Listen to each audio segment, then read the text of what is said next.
Hello Libra, welcome and this is your reading. Be open-minded, hindi halos lahat makaka-resonate, piliin lamang. And thank you nga po pala sa mga nag-subscribe at sa mga bumabalik. Start na tayo, no? Give me the message for Libra, please. Please like and subscribe. Start na ako.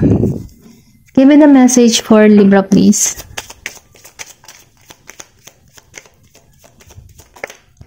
Meron ka ditong Two of Swords, upright, Libra energy.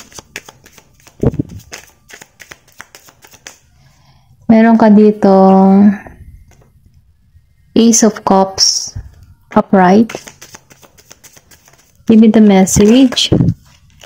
Meron ka ditong Three of Wands, upright. Give me the message. Give me the message for Libra. Meron ka dito the Chariot, okay? And the High Priestess. Give me the message.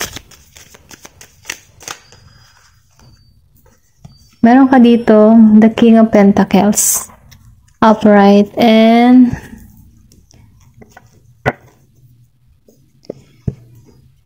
Nine of Swords, reverse, okay. Buti lumabas siya na naka-reverse. Tingnan natin ano. Dito muna tayo sa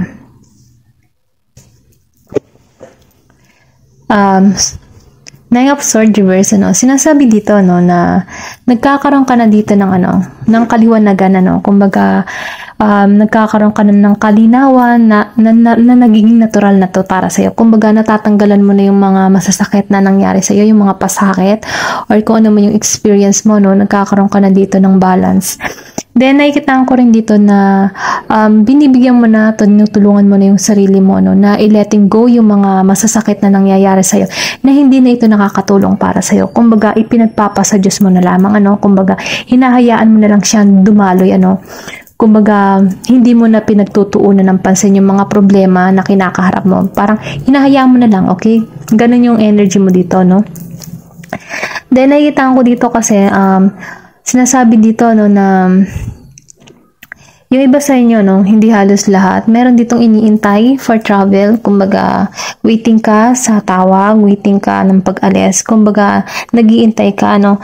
Nakikita ko dito na merong pag-alis na mangyayari sa'yo, na magbibigay sa'yo ng tagumpay, freedom, then magiging masaya sa pupuntahan mo, no. Kasi choice mo to eh. Kumbaga, matagal mo na tong minimithi, matagal mo na tong pangarap. Ito yung sinasabi na kailangan mo nang magseryoso, no. Kumbaga, pagtuunan mo ng pansin, ano. Kumbaga, nakikita ko dito na may pupuntahan kang bansa na magbibigay talaga sa'yo ng pasensya na, pinatay ko muna kasi ang ingay ng sasakyan. Okay, nakikita ko dito na meron ditong tagumpay, ano. Doon sa pupuntahan mong lugar or bansa, magbibigay ito ng bagong kagalakan, kasiyahan sa'yo, bagong excitements at bagong pakiramdam, ano. Nakikita ko rin dito na magkakaroon dito ng bagong simula, bagong relasyon, ano, dito sa Ace of Cups. Nakita ko mayroong ditong mangyayari sa'yo na hindi mo inaasahan. Meron ditong ganap na magkakaroon ka ng panibagong pakiramdam, panibagong kilig, ano, sa tao din na parating sa'yo. Kasi nakikita ko dito na merong bagong relasyon na mangyayari para sa'yo. Kumbaga, sinasabi din dito na yung iba sa inyo, no, hindi halos lahat, merong selebrasyon na aatenan na magbibigay sa kanya ng panibagong saya, no. Then, nakita ko rin dito na kailangan mo nang makipag-socialize, no. Kung ikaw man ay bahay na bahay, ano, kailangan mong try mag-explore, try mo mag-social media, try mong ipakita din yung iyong mga talent, ano. Sinasabi dito na maaari kasi in social media, dun mo din matagpuan yung tao, ano, dun ka makita or dun ka matagpuan, okay? Kung ano pa man yan, ay sinasabi dito na kailangan mo nang i-show yung iyong sarili, okay? Ito lang nakikita ko, no. Kumbaga, syempre, kailangan mong maging update ka din in social media kasi andun na lahat eh, okay? Then, nakikita ko rin dito, no, hindi halos lahat. Yung iba sa inyo, nahihirapan magdesisyon, okay?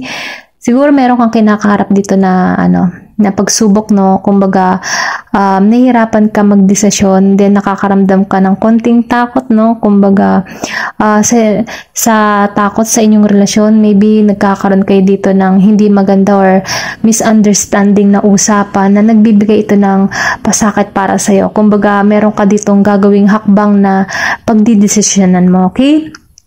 Pero ganun pa man, sinasabi dito na kailangan mong balansehin yung bawat desisyon na gagawin mo. Then dito sa The Chariot, meron ditong tagumpay na naghihintay sa'yo. Kumbaga malalampasan mo yung mga hadlang or pagsubok na kinakaharapan mo. Kumbaga mapagtatagampayan mo siya. Then nakikita ko dito na ikaw yung tipo ng tao na maambisyon Kumbaga matutupad mo yung pangarap mo, okay? Kaya lumabas dito yung victory, success. Then nakikita ko rin dito na determinado ka sa mga hakbang na iyong ginagawa. Meron ka ditong control at disiplina para sa iyong sarili, okay? Ayun, nakikita ko, meron ditong date of birth ng 7 and 2. Then dito, the High Priestess, nakikita ko dito na ikaw yung tipo ng tao na nagkakaroon ka dito ng malakas na kutob, intuition. Kumbaga, sinusunod mo na yung inner voice na nag-uudyok sa'yo, no? Kumbaga, nakikinig ka na, sa iyong nararamdaman, ito lang yung nakikita ko. Kumbaga, meron dito ang mga magaganda or pangyayari sa'yo, nagkakaroon ka dito ng maraming kaalaman. Then, nakikita ko rin dito na nagkakaroon ka dito ng magandang insight, sabihin natin na vision para sa iyong sarili. Marami kang nalilikha or nalalarawan na gusto mong mangyari at maganap sa iyong buhay. Then, nakikita ko dito sa King of Pentacles, grounded ka, kumbaga, kung isa kang male and female, grounded ka, kumbaga hindi mo hinahayaan yung mga tao or sa paligid mo na toxic na guluhin yung peace of mind mo, Then nakikita ko rin dito kasi na talagang lumalabas na magtatagumpay ka, Pulos talagang tagumpay yung lumalabas dito. Kung ano man yung mga business or kung ano man yung pinagkakaabalahan mo, pinagkakakitaan mo, magdadala ito ng tagumpay para sa'yo. Ayun. Yun yung nakikita ko. Nakikita ko din kasi dito na ikaw yung tipo ng tao na good provider. Hindi mo hinahayaan yung pamilya mo na magutom, madali kang kumita. Okay, ito lang yung nakikita ko dito. Tingnan pa natin kung ano pa yung karagdagang mensahe para sa'yo.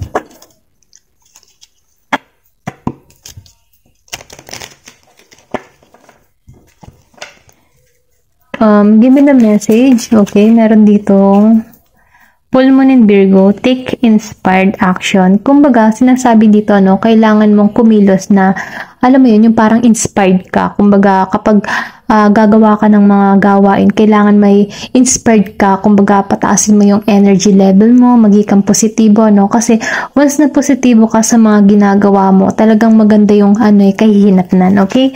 So, kailangan, palaging panatilihin positibo. Then, meron ka dito, last quarter moon in Pisces, talk less and feel more. Kumbaga, kung may mga plano kang gagawin, wag mong ibulgar o wag mong ipagkandalakan. Basta huwag mong sabihin kung kani-kanino yung mga plano mo, Kasi kapag sinasabi mo kasi, pwede kasing ma-blockage ka dun sa mga gusto mong maganap sa iyong buhay. Kaya mas mainam magsekreto ka muna. Huwag mong ibulgar lahat. Then nakikitahan ko dito yung amethyst. Maybe mas mainam kung ikaw ay merong hawak na amethyst para magdala din to ng good luck para sa iyo, good fortune para maprotektahan ka din sa mga psychic attack na binibigay sa iyo, okay? Then meron dito na last quarter moon in Virgo, attend to details. So kumbaga, alamin mo yung bawat detalyado na inilalahad sa iyo or